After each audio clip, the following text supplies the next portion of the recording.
Magandang araw mga Lodi. Sa akin kagaya kong kamanibela. Maiksi lang to sasabihin ko tungkol dun sa isang nag-uumpisa pa lang mag-vlog na driver din. Gusto lang niya kasi sigurong sumikat, mag-viral, kaya siya gumagawa ng ganong content.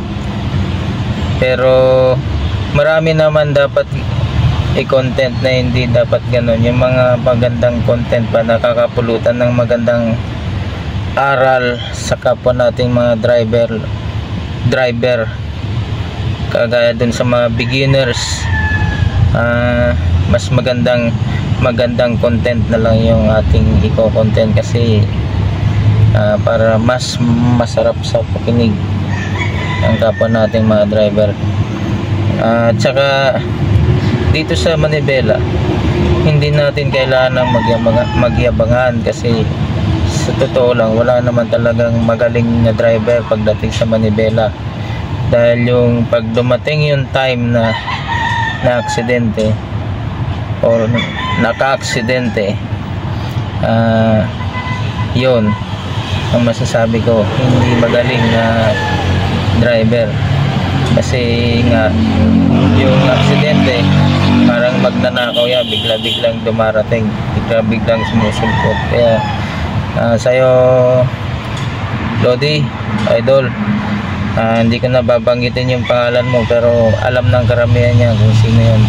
Ayokong banggitin yung pangalan mo kasi para sa akin gusto mo lang sumikat, kaya ayokong banggitin, ayaw kitang pasikatin kasi masamang impluwensya ka sa mga baguhan natin driver. Kaya masasabi ko lang sa mga nagko-content, doon tayo sa mga maganda, nakakapulutan ng aral.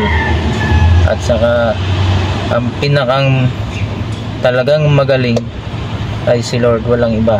Yun lang, yun ang masasabi ko lang doon sa isang nag-uumpisa mag-vlog na gustong sumikat, mag-viral.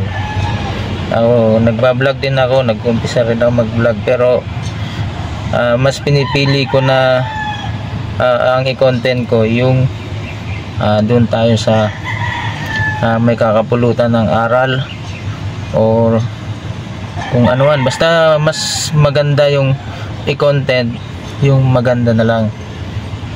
Muli, maraming salamat sa ating lahat at magandang hapon.